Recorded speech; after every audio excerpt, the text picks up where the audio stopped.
Greetings. Hello, everybody. Welcome to Womanist Wednesday. We're going to let the people, they starting to come up in the room. I'm pulling up Facebook. I'm pulling up YouTube real quick just to make sure the Okay, folks is in the room because I want to make sure that the people hear what Reverend Naomi got to say on tonight. How you doing? absolutely. Reverend I'm Naomi, how you great. I'm doing? great. I'm great. I'm great. I'm so excited to be here. Listen, it's the highlight Good. of my long day. Oh my goodness. Well, listen.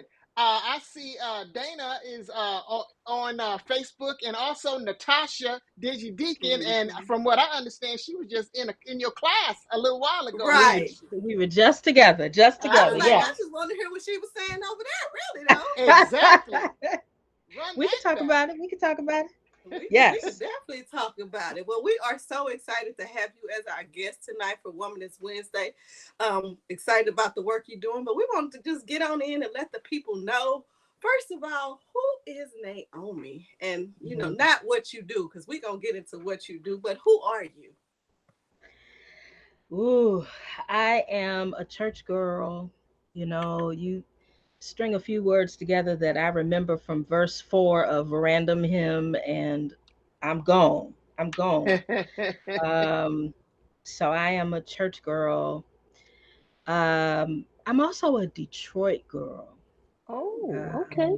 I was born and raised in Detroit, and I think that gives me a kind of my inheritance from my hometown is a kind of tenacity, a kind of Mm. pride, but also a kind of, up south hospitality. So I'm Detroit, even though I've been in Philadelphia for more than 20 years now. Okay. But Detroit still flows through my veins. I'm a Baptist in my blood. Hmm. I love, um, you know, I didn't know that I was falling in love with the tradition until I was outside of it and realized how much I missed it. So I'm a Baptist. I'm a daredevil. That's what the folk in my household call me, the daredevil, I like because that. I'm an adventure seeker. I'm a thrill Okay. seeker. Okay. I like taking risks within reason. Sometimes not, sometimes Uh, unreasonable risks. mm-hmm. But I'm a risk taker. I'm working on being a good friend, somebody's best friend. All right. I feel like at 40, I'm just not figuring out that. Mm. Uh, so I'm trying to work on it. I aspire to be somebody's good friend, somebody's best friend. Um, I'm a wife and I'm a daughter and I'm a granddaughter. I'm my granddaughter's granddaughter. My grandmother's Wow. granddaughter rather. She was the first Naomi in our Okay. in our bloodline. So I'm her I think she Namesake? gave me Is that what they her call that? Yeah. namesake. Mm-hmm. Yeah, I Mm-hmm. think she gave me some of her best stuff. My grandmother Mm. gave me some of her best stuff, and so I'm just trying to take care of the stuff she gave me. All right. um so I'm a work in progress. That's really all it boils down to. I'm still developing. God ain't through with me yet. Ashe. And so we all could say that too. Works in progress, right? I Hmm. hope we all And would say that. becoming. We are Right. becoming, right? So, Naomi, Reverend Naomi, what is womanist? This is Womanist Wednesday, right? What is Yeah. womanist about Naomi? What's womanist about you? And okay, so there's a Mm. two or three parter. When did you know that you were womanist? Mm. Well, let me answer the second question first. Okay. Um, I feel like I knew I was womanist when I met other womanists. Right? Mm. I didn't know about the womanist framework. I didn't know about, you know, um, this tradition we have within the religious space. I didn't know about womanist hermeneutics. I didn't know how to name drop all of the people we name drop when we talk about womanism. um, but I met womanists Hmm. who didn't call themselves that necessarily, but they Mm-hmm. they were audacious Mm-hmm. Black women Mm-hmm. who um, asked the questions that others thought were offensive or unnecessary, Mm. um, who um, who turned the page, if we're talking about in a religious context, who turned the page of the Bible when they wanted to say that part is not life giving to me. Okay. They just, Mm-hmm. okay, we're gonna turn the page and see what's on the next Yeah. page, right?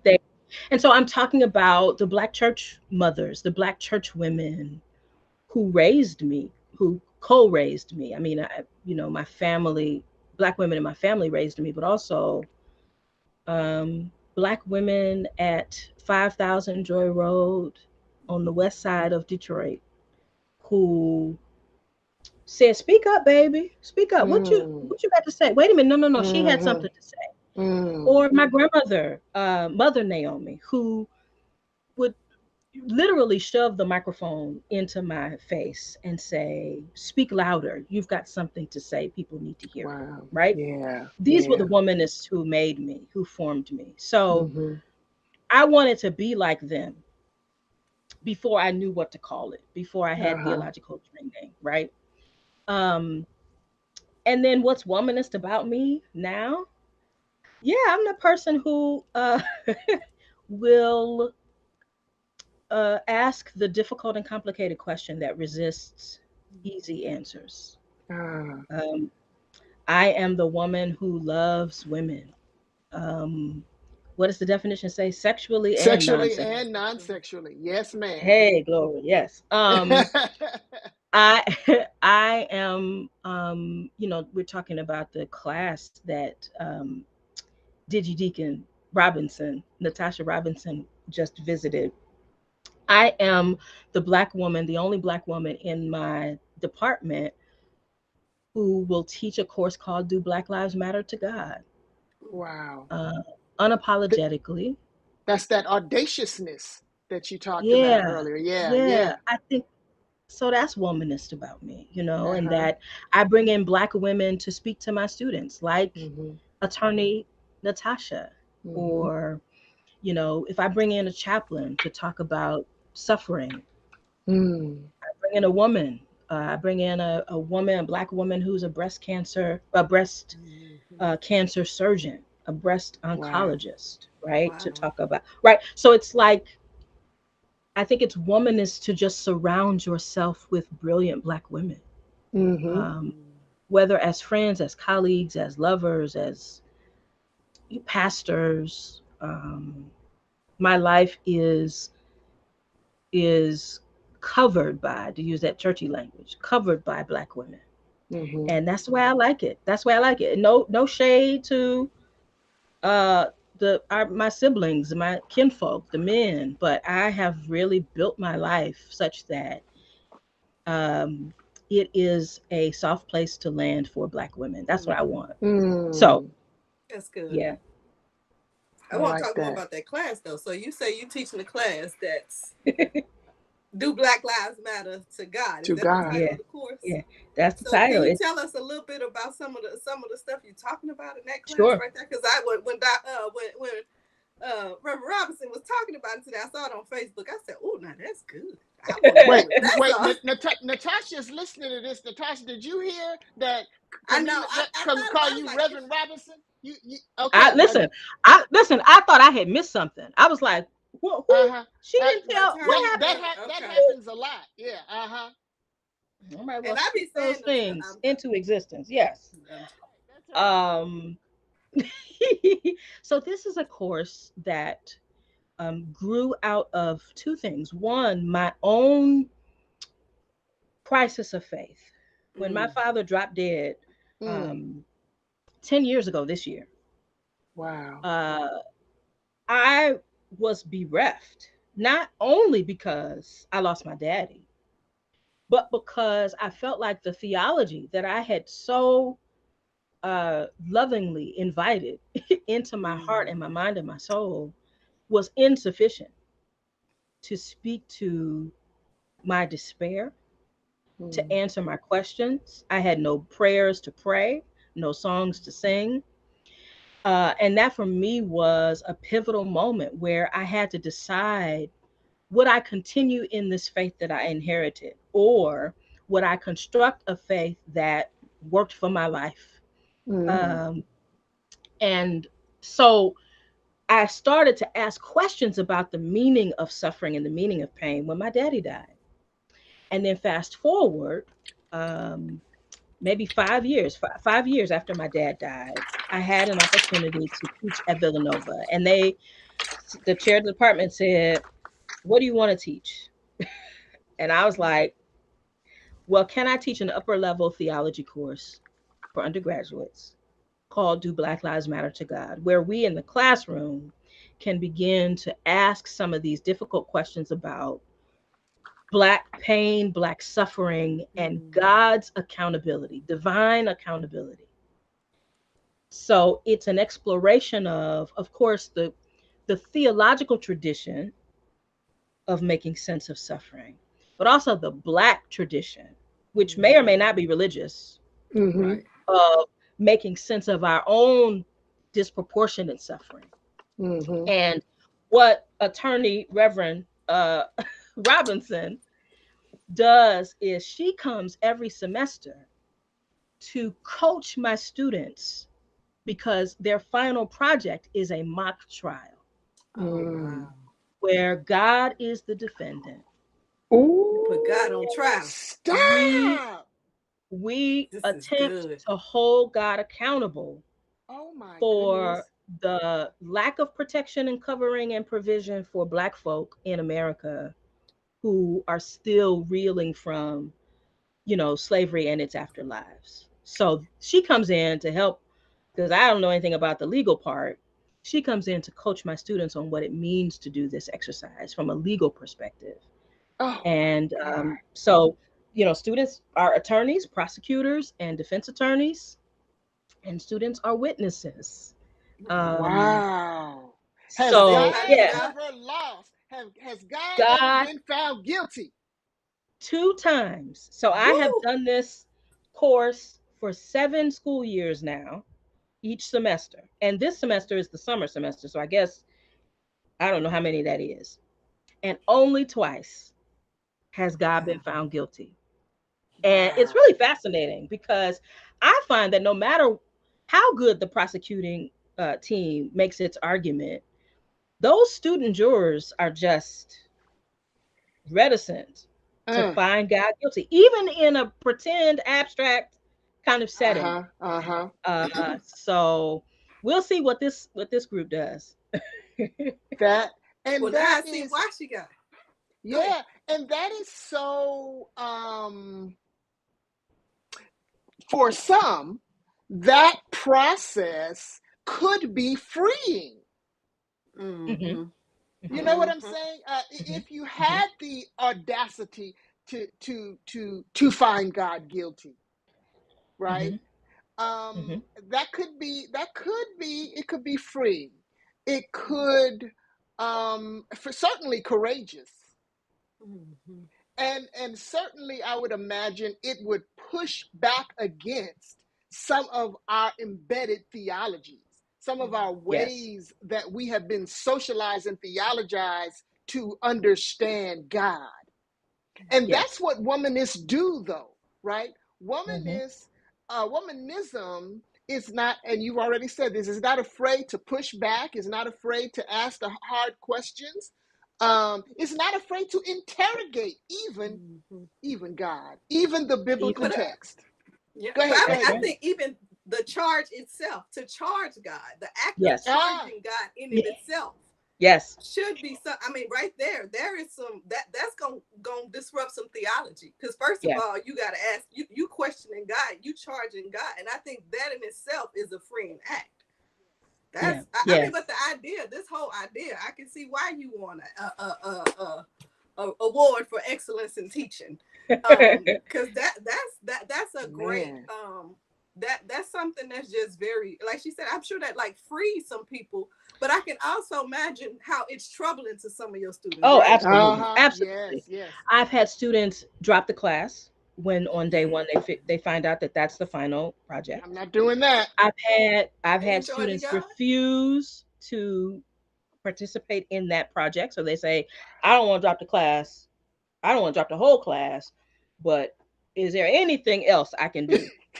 And And so over the and years, what do they describe? What do they say is their resistance? Is it yeah, theological? They feel like that's blaspheming or something? it is Wow. theological that even to pretend Pretend. Mm, to indict God, Mm, mm, to call God into account, to suggest that God may not be all powerful, may not be mm. all knowing. I mean, that's part of the theological wrestling too. yes. Because one theology we explore is process theology, Yes. Yes. which does not require an omnipotent God, That's right. which actually denies God's Yes. omnipotence, rejects it. So people are like, this is not Christian. Uh, Mm. And I teach at a Catholic Catholic university, school. yeah. Yeah. so it's a different vibe.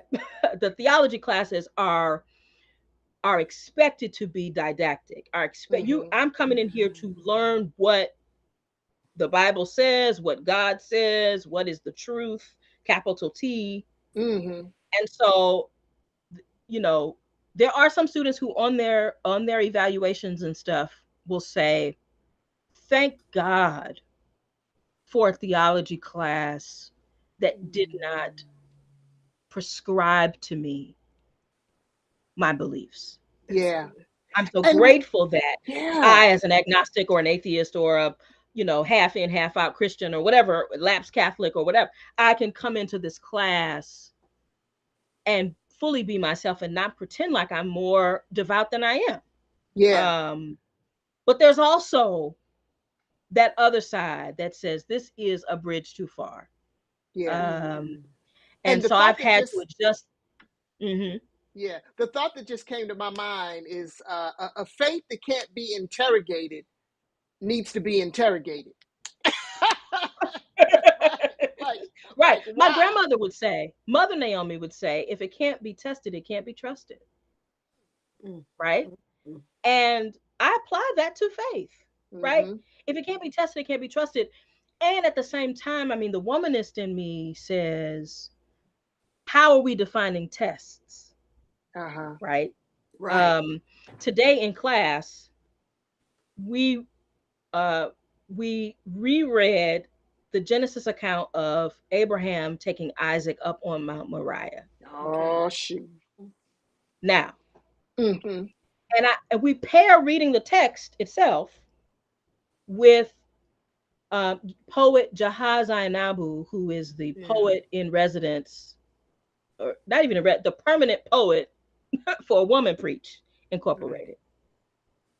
I first heard Jahaz do a letter to Isaac at the Jarena Lee Preaching Academy that Woman Preach convenes. Mm-hmm. And she's asking all of the womanish Yeah. questions about this story, right? So they Mm-hmm. have to read the text and then listen/read the poem, and we talk Mm-hmm. about it. And I say to students that your lived experience prompts you to ask different kinds of questions of this story. We've been taught to believe that Father Abraham is the father of the faith, and that this story proves that Mm-hmm. in a way. However, did Mm. anybody go check on Isaac? Okay. Did, does anybody care That baby Does was anybody about traumatized. care? Isaac? Had to be Does anybody traumatized. care about the whole family system? The whole That's family right. system, Uh-huh. The right? mama. Yeah. And by doing that, last semester we had a student to testify as Sarah, Oh, mother good. of Isaac, Again, in the oh, good. on for the prosecution against God, Uh-uh. right? Oh my God. students don't want to take that risk unless they're given kind of a brave space to do so, a safe space to do so. So my goal as a teacher is really just to make it safe for students to take risks. I tell them, they call me Reverend, Professor, whatever. I tell them, listen, my goal is not for you to believe as I do. Mm-hmm. Now I'm gonna make what I believe attractive, but the goal is not to, for you to believe as I do. Right. The goal is for you to be clearer about what you believe in, why you believe it. Yeah. Um, so that's the kind of stuff I want to be doing, and it's because again, womanists taught me how to do that. Yeah. The womanists who run Woman Preach, Valerie Bridgman and Will Yeah. Gaffney and Yeah. all of them, right? Um, so yeah, I feel really fulfilled when I see students stretching and reaching for something that they know they got to find in Yeah. my class. Yeah. Now, Yeah. now Creating this space question, and yeah, go ahead. go ahead. Well, Go ahead. this question that I'm thinking of is not one that I sent you, but it is evolved out of listening to you right now. So, what because of the way that you think, because of the way that you um, understand God, because of your um, ability and willingness to ask critical questions around theological matters, where do you find where do you find church? Like Mm, where do you find to worship? And here's why I asked that, because you began talking about that you learned womanism and you saw womanism from those church mothers, and but their theology in most cases, although they yeah, were or they questioned, or they had us using our voice, etc., etc., they were still, in many instances, quite conservative in sure. their theological understandings, right? Yep. So, Yep. so where is your church space? How do you find church? Hmm. It's been a struggle. Mm-hmm. That's the simple answer that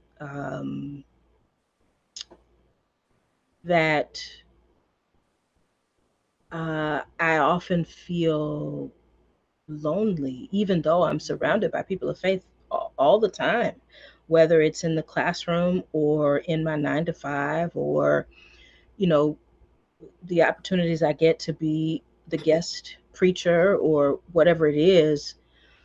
Um, I feel like sometimes my theology is a bridge too far for people. Mm-hmm.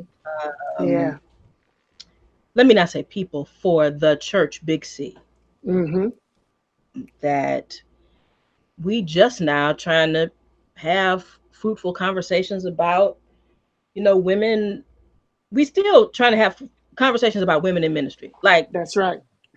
and so to think about notions of divine accountability, or to think about, um, you know, the, reading a kind of radical liberation into reading the gospel as radically liberative, it's like a different kind of language, or reserved for the classroom. I mean, you can take those Mm-hmm. kinds of risks in the classroom, you can put Mm-hmm. God on trial in the classroom, but you could Mm-hmm. never do in the sanctuary. Uh-huh. um, so I find church where I can find it, you know whether it's conversations like this that Yeah. feel like, there's a prelude, a call to worship.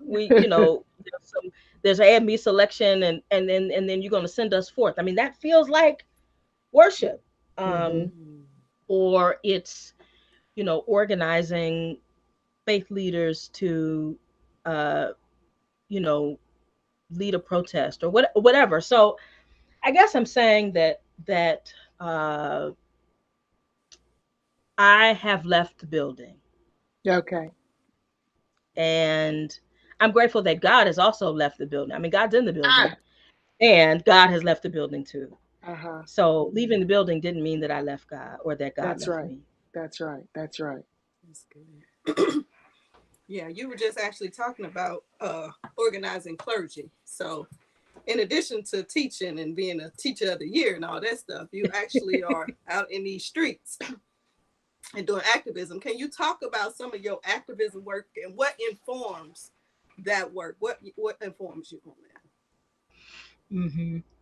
So right now, I am engaged in work around rights for the incarcerated and formerly incarcerated. I was activated to do this while I was in seminary.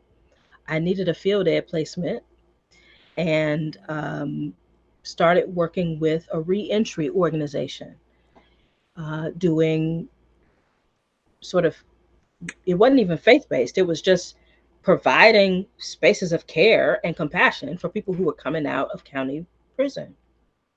Um, and since then, I have tried to be involved in um, building community among faith leaders such that we understand, first of all, the travesty that is the penitentiary system, the federal, I mean, the mass incarceration system, but also that we do something about it.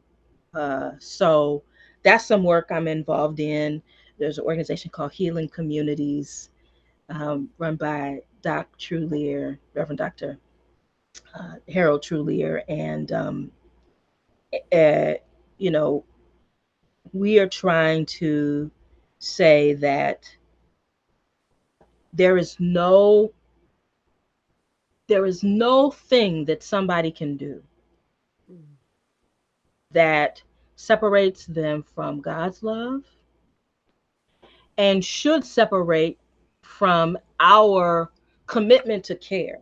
That Mm-hmm. doesn't mean that people should not be accountable. Right. That doesn't mean that sometimes people need to take a minute before they return to community, to work some things out, to make some new commitments.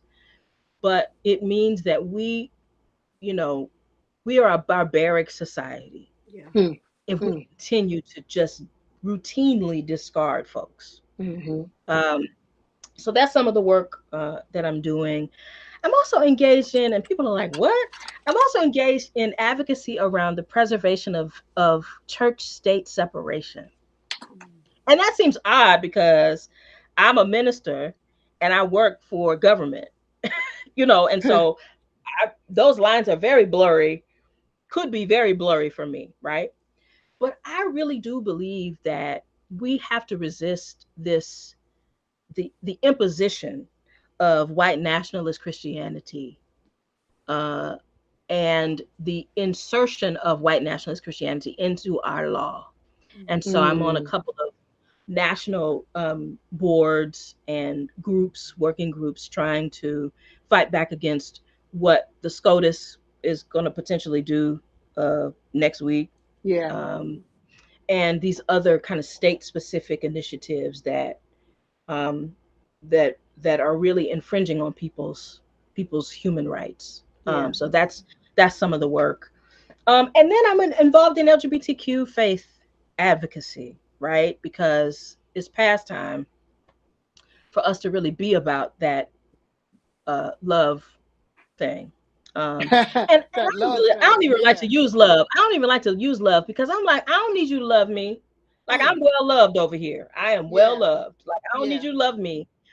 But I do need you to respect me, and I need you to Exactly. Mm-hmm. honor my place in this world. Mm-hmm. Um, so doing some work to help people um, open the door more widely to LGBTQ plus folks, especially Black LGBTQ plus folks. You And know, it's part. interesting to me. You said, because you said that work was faith based, right? But when we're talking about mass incarceration, it's not what you didn't start out really faith based. Is that and I don't even want to even go with faith based, but I'm thinking about how these are the people, like you said, there's nothing we can do that can separate us from the love of God. What does it look like when we're having them conversations in our churches, though? Is any of the work actually with clergy and churches, or is this just the community doing the work in your experience? Well, yeah, I mean, so Healing Communities has a curriculum Okay. whereby we would go in, people would have to register and sign up. So, you know, one I guess challenge is the fact that people self-select. People already know that they want to be more welcoming. They want to make their churches and their houses of worship more welcoming to people coming home from prison. The people who are staunchly like shaming folks who have been to prison are not coming to the training. But anyway, we have a training for clergy to think about how to make their congregations more welcoming to formerly incarcerated folks, and about how complicated that might be, right? Because what if both the person who committed the harm or who did the harm is in the same community as the person who was victimized, right? So we talk about all of those nuances. But I will say that my entry into the work was folk, not people who were personally people of faith, but who were outside of the four wall infrastructure of church. So maybe that, I think that does say something about whether we're ready to do this kind of work. Because it's interesting to me, because I feel like Jesus was a formerly incarcerated person. If we really want to Listen, talk about something, listen. Was a victim of police brutality when they thank came and got you. him in that garden? You know, was Right. railroaded in a sham of a court proceeding. Mm-hmm. Yeah, so absolutely. I mean, it's clear when you see it. You can't unsee it. But Yeah. there's so many folk who don't see it, who don't see right there in the text what you and I see in the text, right? Yeah. Yeah. You mentioned well, two things. I want to get back to the your LGBTQ activism, but before that, I want to ask this. You mentioned about um, your concern and your activism around trying to get white nationalism out of our government and our Yeah. laws, right? But it's in Yep. our churches, it's in our Well, theology. So, yeah. what can we do about that? Mhm. Mhm. Um Robert P. Jones wrote a book called The End of White Christian America. The End of White Christian America. And he's a researcher. He's a kind of sociologist, a political scientist. I'm not sure how he would name himself, but um, it wasn't heavy on theological content. That's what I'm trying to Mm-hmm. say. And so what I wanted to do was use his book as an inspiration to have a little mini course called The End of White or Ending White Christian America for clergy and lay leaders who were interested in rooting out white nationalist theology from their Mm-hmm. congregations. Mm-hmm. And we talked about some of the kinds of, what are the manifestations of white nationalist theology. Yeah. Well, I think the minute we start separating our minds and our bodies Mm-hmm. as if we are, not fully integrated Right. beings, Right. we submit to the doctrine of white nationalism, which seeks to pull us apart literally. Yes. Um, that's what the repeal of Roe is about. It's about being able to take your agency from you so that your body does not even belong to you anymore. Right. Mm-hmm. Mm. Wow. It's found um in a kind of rigidity, you know, uh biblical rigidity, bibliolatry, what Peter Yeah. Gomes called Mm-hmm. bibliolatry, right? Worshiping the text. Worshiping the Bible is the same as worshiping the Constitution, in my view. Come on now. And what we Wow. see these Yes. white nationalists doing, worshiping the Mm. Constitution as if it does not contain any mistakes, Yeah. any errors, Yeah. um, any uh, I was going to say kind of irresponsible parts, elements, right? So they're connected, you know. Mm-hmm. Um, so yeah, I do think that people have learned, people have sanctified white nationalism in their churches. Yeah. They have been told that this is God's design. And so, and I think black folk too need to get clear about the ways in which we continue to teach our folk a kind of theology that actually works against them. Yeah. Uh, And the yeah, scary part about it is that it is so insidious because you know, it's like many of you have probably seen this illustration of this the fish in the fish bowl, right? And so in Right. the water, they're swimming in white supremacy, right? Swimming in right. white supremacy culture. You don't realize that's what you're doing because It's the water. this the culture, this the water you've been in all your life. So it's just Exactly. water to you. Exactly. Exactly. Um, and so, you know, getting people to see that the water that they're in is polluted and has always been polluted. And so we need some fresh water, right? And Yeah. so Yeah. that is a challenge. I also wanted to, We need a new um, tank too, though. But we need a new tank, a whole new, just a whole new thing, right? Yeah, Okay. Whole new system. absolutely. Yep. Absolutely. A whole new system. So I want you to talk about because we have people in our congregations, in churches, people who are going to be watching this, who are Black, who are non-binary, who are LGBTQ, and who are yet unfree, mm-hmm. Yeah. unliberated, Yeah. who have lived with in let me see who have lived with unhealthy, irresponsible interpretations of the biblical text. That was the Hmm. water they swam in, Been a source of death. and having a difficult time divorcing Yeah. themselves from that. It has taken a hold of the mind. And so what do you say to Black LGBTQ persons who want to be authentic Hmm. but are stuck in bad theology? Yeah.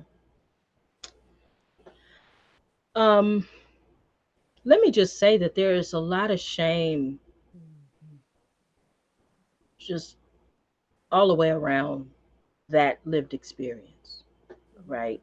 And one of the aspects of shame is if I admit that I once believed this, Mhm. that I was staking my life on this, Mhm. that I built my whole social world around this.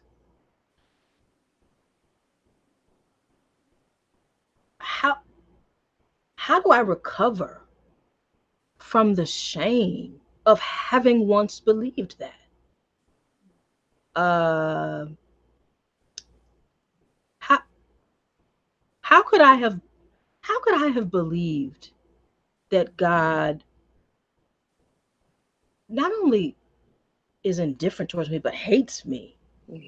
Like how do I go from that to tomorrow I wake up and I'm supposed to believe that God fully loves me? Like it never really, Mm, there's always like residue mm, from what we once believed present. You can never quite clean that mirror off. Like there's and mm. so I, I just know for me, I have had to be gentle with myself to say, when that thought comes up, that thought that I was indoctrinated with, about my body, about my sexuality, about my gender identity, about whatever it is, Mm-hmm. that um that is, it's still okay. Like, hmm, I feel like I'm Come on. bumbling over Come this, on. but it's funny. This is the first time I think I've said this, like, out, that um people expect, and then we maybe we paint the picture that once you change your mind about God, once you change your mind about yourself in Mm-hmm. relationship to God, then every day is Sunday. And it's like, no, that is not what happens. And so then people feel bad That's when, good. It is. like, you hesitate or you can't quite or you don't know, right?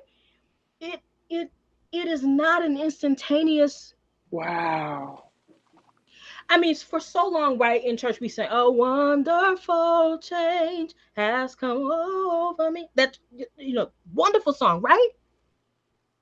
But it doesn't really like come over you like that Mm. instantaneously. It's like the story of Jesus healing those 10 lepers, right? He didn't heal them instantaneously. It wasn't like an instant touch, like, Mm. the woman who was hemorrhaging, or the one. Uh-huh. He said, "Go show yourself to the priests." And the text says, as they went, they Yeah, were yeah, yeah. healed. Wow. Like, with each step, we are more healed. That's good. We are more That's so free. So wow. getting free is not like I'm free. Like, no. So it's a I'd be lying to process. you. It's a process. I'll be lying to you if I said I'm out proud and never have any kind of any. Like, no, that's not true.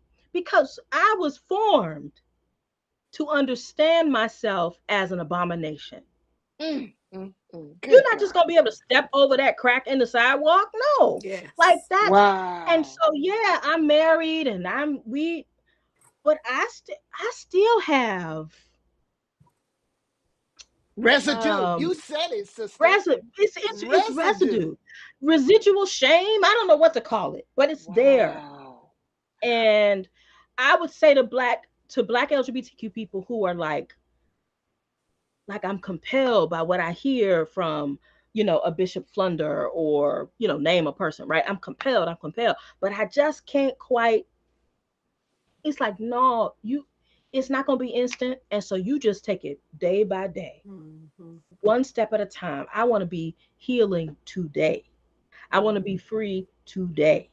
And then if I can string a few days together, right? Yeah. And then a few months together, right? Um, so that's what I've learned. Wow. Like, it's not instant. Would you mind responding to this? One of our ministry partners of the gathering, Reverend Marissa Pinderman, who is in Atlanta. Atlanta, she posted this on Facebook. She said, in reference to what we're talking about right now, she says it is soul work that most churches Mhm. are invested in perpetuating. It is long-term work and often begins, here it is, with divorcing God from the church. Mm. Yeah, Can you that's speak to it. that? Wow. That is it. I'm gonna come back to something that Attorney Reverend Robinson said as she was coaching my students today. She told them right off the bat, you gotta deify God Mm. Mm, if you're mm. gonna do this exercise, right? You have to take God. This is not Sunday school. This is not This is Sunday not. school. This You is ain't on the not pew. This is not. vacation. This. This is. Um. This is a kind of intellectual work that feeds into the spiritual work, and so you got to remove all of that baggage. I have a. I don't know if you can see it. It's a framed T-shirt behind me that says, "Keep your faith. Ditch the baggage." Keep your Uh, faith, ditch the baggage, right? wow. That's exactly what you're describing. That I can hold on to God's unchanging hand. Yes. I can hold on and sort of intentionally estrange myself from the church. while I'm trying to reconcile with God, Mm-hmm. right? It's intentional estrangement. I have to walk away from this so that I can hear from God clearly. Like there's all Yeah. this church noise, there's all this Yeah. noise. I need to hear from Yeah. God clearly. And I Yeah. got to go, Jesus had to retreat and Yes. withdraw, right? On Yes. a regular, right? Mm-hmm. Peace. And so, yeah, you got to intentionally withdraw. And so, Mm. absolutely, like God is not the same as Sunday morning worship. Like the two are not the Mm-mm. same. Mm-mm. Mm-mm. And so, I absolutely agree with that. Mm. Oh, thank you. That was a very good connection.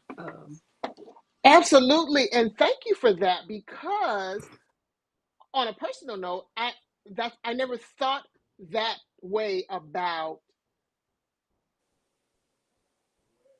ch- now I know change is a process, right? But I never thought about that in terms of people coming out, right? Freedom That is a and process. someone Freedom is a said, process. it's, Dr. Reverend Marissa said, I come out daily. Oh my Yes. goodness And it's gracious. 20-year Yes. process. She says A it's a Yes. 20-year 20-year process, process I for come me. out daily. Absolutely. Because the Absolutely. world is still the world, Every right? day. The world is still the world. And that theological programming is deep.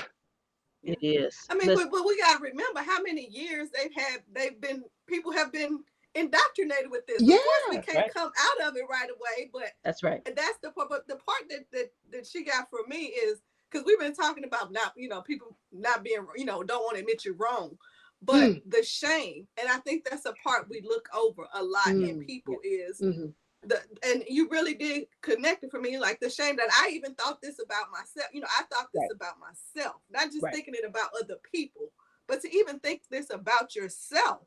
Yeah. That's a lot that a person has to unpack and come out of. That's right. That's yeah. right. What is it about me that I believed that? Right. Right? Wow. And again, there's nothing about me. There's nothing wrong with me. But that's the first thought. Like, wow, something must be deficient or lacking or something that I thought that about myself or I thought that about God, right? So there's a lot of kind of uh I don't know, de-shaming, is that a word? It We is gonna make it now. No. one. As you get freer, you discharge a little more shame, a Yeah. little more Mm, shame. I really do yeah. think that that's what freedom is. I It's do the too. Yeah. ability to live without shame, without my Yeah. shame, without Come other on. people's shame, without other Mm, people's shame, because people give you their shame, freedom. Yeah. right? They So will hand freedom it is to you. like they're handed to you and gift wrapped, right? And so Wow. it's freedom is really about living without shame because you have nothing Wow. to be ashamed of. Right. Free people, Yeah. people who walk, you like, that's a free person. They walk like they don't have nothing to be ashamed of. Yeah. Yeah. Yep. Walking And in that's who that they are and whole that value. the imagery that I got from what you just said, Reverend Naomi, was when the first humans, kind of did their own thing, right, and discovered they were butt naked, and they went Yes. and hid, and then here comes God looking for them, like so they were experiencing shame, and God is Yes. pursuing them, like, wait, you don't got to be shamed, Listen, you don't that's have to, the yeah, come on. that's it. I Mm. preached a pride sermon last year or the year before, and it was basically like, who told you you were naked? Mm-hmm. Mm-hmm. That was the title of the sermon. Coming back to that story and saying, what if the disobedience or what if the breach in intimacy with God Mm. was due to the fact that we started to believe the lies, right? There was a third party introduced in Yep. the garden that started to just whisper, just right, and you start to believe that thing, and now you don't know what to do. Now you feel shame, and now you feel right, and so what if we stopped believing that we were naked, and so therefore ashamed? What if nakedness could be vulnerability, Yeah, Mm. could yeah. be What? redeemed? Yeah. What if nakedness is nothing to be ashamed of? Right. Right. What if nakedness is the point? Right? They didn't come. What if nakedness is the point? They That didn't. They right didn't. there. They It's the didn't come in point. here fully clothed. They were naked to begin with, right? But then they realized they were. Wow. They were And they already Nakedness is naked. the they point. associated something negative Hey, to That's that. about it. That's themselves. it. That's it. That's Mhm. it. They were already naked. God had already said this is very good. Yeah, But all of it. Already. they saw themselves in a way that they had never seen themselves before. And our Yep. go to as human beings is the negative. Our go to, like you said, is to what's wrong with me, Mhm. Yes. We We internalize right? critique that. quickly, critique We ourselves, and internalize critique that. Yes, everything else. yes. Yeah. Yep. Woo. Yeah. Nakedness That is the that point. Oh my God. that was fun. That is the point. There it is right Woo. here. We You have set us free. Hey, Nakedness is the one day at a time. doggone point. Nakedness. Yes. Naked by Vulnerability wait, is Natasha the point. Natasha said naked by divine default. That's it. Hey, that's listen. See, that's your trial sermon, Is that Natasha. hey, I'm just saying. That's your that's your trial sermon. Oh I my do got some goodness. Saturdays open. I'm just gonna say. We absolutely do. We got a few Saturdays open. Oh my goodness. Yes. Oh, this been good. But I do want to say because this is something we have these conversations all the time, particularly with our LGBTQ, because it gets what we have a lot of people that say I want to be a good ally, and they want to talk about Uh, what that is, but Yeah. the terminology can be problematic for some people Sure. in of itself. Sure. Yeah. So Yeah. as you are entering into in this work, what do you see? Well, let me ask you this: what are you looking for in somebody to come along, and how is it an ally? Mm-hmm. Is it a co-conspirator? Is there a difference? Do you have another terminology you use? Mm-hmm. good But what question. does that look like for somebody to be of good use and see the point of the nakedness? Uh-huh. And see the I point of the I use nakedness. point in the nakedness. I use the term accomplice. Uh-huh. Accomplice. Mm. Yeah, yeah. Because Mhm. it implicates you and Implicates. me, right? We Mm. getting Yes. ready to go, right? Yeah. Because accomplice mean, we getting ready to go down together. We going down here to get arrested together, or we're gonna be blacklisted together, or we're gonna, I'm so to me, it all comes back to risk, Mm. right? Are you risking enough? I mean, that's the bottom line for me. Yeah. And so, allyship to me is more concerned about proclaiming itself, right? I'm an Yeah. ally, right? Yeah. It's like a Yeah. badge that you Mm-hmm. wear. But accomplice identity is about taking the same risks, Mm. perhaps even greater risks, shielding me Yes. from the risk Yes. as a Exactly. black queer Because you woman. have the Thank privilege. Yeah, I'll take the risk. I'll take the risk for you, Naomi, Yeah. right? Um, so I've started to use that word. Are you implicated in this crime of the gospel with me, Mm. right? Um, and I ask people who want to, how can I show my support? And I say, who you got in your life? Look around your life. Look around your life. Mm-hmm.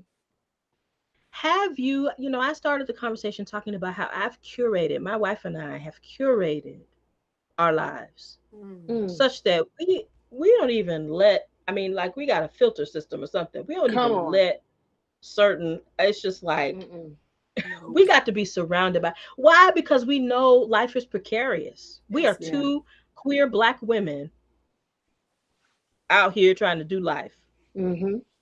And so we don't have time, because we know that life is precarious. Yeah. We don't have time for, half-hearted commitments. Mm-hmm. yeah. Mm-hmm. And it's like, have you curated your life such that I can tell by looking at your life Yeah. Have you curated it? Yes. that you are an accomplice? Yeah. Not, were you down there at the protest and you got, you in the Right. camera or whatever. Not Right. that. I'm talking about your daily life. Have you curated a life that Mm. would implicate you? That would You know, when implicate you. Jesus was, Oof. brought up on trumped up charges and whatever, you know, people was like, "Who are you with him?" People was Nope. asking, "Are you Yeah. part of Yeah. that Yeah. Yeah. Yeah. tribe over there that's been doing right?" To that If I point. looked at your life, would you be implicated Yeah. in this struggle like I'm implicated Yeah. in the And it's struggle? so funny that you say Um, that because the thought that came in my mind up to that point, Peter Was was an down. ally. Peter was an ally because when he got Right. confronted, He was okay, gone. he wasn't willing to be implicated. he wasn't willing to be I Wasn't ain't willing implicated. to taking be these implicated. charges.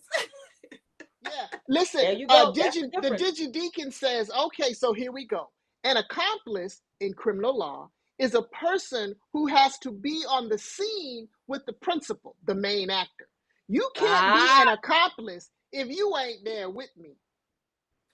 Because Dr. Melvin said, because being naked is risky business. Uh, okay. Will you go down to the King Spa with me? See, Okay. And we see. get caught in there naked together, right? yeah, Um, Yeah. so that's the folk I want to roll with, right? yeah, Um, absolutely. Got some yeah. skin in the game, as Dr. Yeah. Yep. Jamie Yeah. said. Yeah, Well, you absolutely. have said something very important though, because you were talking that you have curated your life Yes, very I like that. carefully because life is precarious every day, and you are doing a lot. You teacher of the year. You out here, You out here in these, you out here in these advocating. LGBTQ You out of activist these streets. Let streets. me tell you, you're doing some Yeah. work. Yeah. Yeah. But I always have to ask every woman we bring in here. So how do you take care of yourself? You know, um, I through because I'm well loved. I will Mm, say I don't do a good job. If I had to be relied on for my own care, Mm. woe is me. Woe is me. Mm. But fortunately, as my mentor and friend Lanice Pinkert, Reverend Lanice Pinkert says, we are not individually salvageable. mm, Mm. We are only salvageable in community and mm. by community, right? So I am saved by the people who love me. So it's my Wow. wife saying, I had back to back meetings tonight, y'all. And she came down here and said, you better eat before you get on that womanist. Like We don't there's, want you there's hangry. We don't another, want you hangry. That's right. right? That's right. I would have just gone on ahead, it'll be 9:30 and I'm like, oh, I guess I'm Uh-huh. hungry. But I mean, so I I care for myself by learning to let others care for me. Whoa. Yeah. Cuz Wow. I have resigned. I mean, maybe I'll get better. But I think the way I'm wired, Mm-hmm. I Mm. can't be trusted That's to take care of She said, yourself "I by can't be yourself. trusted." to But fully I care for want to say that myself. that's a lot to say, that to admit. You know what I mean? To really Yeah. acknowledge that, like, I can't be trusted. So I need, and to be able to accept the care of other Yeah. people. That's Yeah. deep. That's Well, my Reverend challenge. Camila, And you so, know something about that because Reverend Camila be telling me, you doing too much. listen, listen, I you need mean, Flat. somebody to just be I'm flat like, like, out. oh yeah, you doing it. stop. You need somebody to be like, no, that's a Yeah, no. Not the best use of your time. That's what. that's the other thing she says. Yeah, that's not the Hmm. best use of your time. You really could be doing something else besides trying to do everything. So, Yeah. Yeah. Yeah. Yeah. yes. So having people in your life, Yeah. you Hmm. you, and I love the phrase that you curated your life like with Mm-hmm. intentionality because you Yeah. Yeah. don't curate Yeah. something by accident. That's Right. right. That's right. It's That's intentional. right. Yeah. That's right. That's good. Well, you have blessed us and you have blessed the folks on tonight. We are so Thank grateful you that you so stopped by. much. And we're grateful Yes. you got a little meal in before you came and then stopped by. We had a conversation. Tell your wife we said thank you. And All we right. I will. appreciate I your will. wife too. Exactly. Exactly. Thank you all for having me. It's an honor. It's really an honor. Thank you. It Well, really is. the But we do pleasure is want ours. everybody to know that we will have 2 more conversations for Womanist Wednesdays. Next week we have Dr. Erica Dunbar, and she's gonna be talking about her new book, Trafficking Hadassah. Most of y'all like, who is Hadassah? That's Esther. Esther, In book. baby. Okay, Esther. that was a real name, but we're gonna be talking about a lot of other stuff with her. So I hope you all can join us for that conversation. But also want to let you know, Dr. Irie got that well, first I'm gonna let you know you can join us on Saturday at 6 p.m. at the gathering this week on Facebook or on YouTube. But we are getting ready for our 5th annual Teresa Fry Brown Womanist Conference. We don't have a conference. We have a Preaching and Leadership Institute. Let me get my language correct. But this year, I am super excited. We have partnered with, with Dr. Kelly Farrell and Sacred Circle, and we have Dr. Renee Harrison coming in to be our scholar. It is going to be amazing. But this year is different, y'all, because, we do this. We've been doing this for 5 years, but this year we are doing something. We are partnering because, at the Gather, we partner with folks. We want to partner with 12 women who want to do this work to be in this sacred circle. Our registration will open up on probably tomorrow, but only the first 12 women will be able to be in the circle. But now we want anybody who want to come here, Dr. Harrison, come get blessed. But the circle, we will be paying for those women to be in the circle and come get this, y'all, because it's gonna be good. That's all I come get this good. Yes. Come get this good. Yes. Am I forgetting anything, Dr. Irie? I don't think so. I think you got it. I think you got everything. Awesome. All right. Well, listen. Once again, Reverend Naomi Washington-Leapheart. I love that last name. There's probably some sermons in there. Leapheart. I love that. Something. Yes. So we appreciate you so much. Thank you all for being with us tonight. We love you. Bye-bye. Y'all have a good night. Bye-bye. Good night.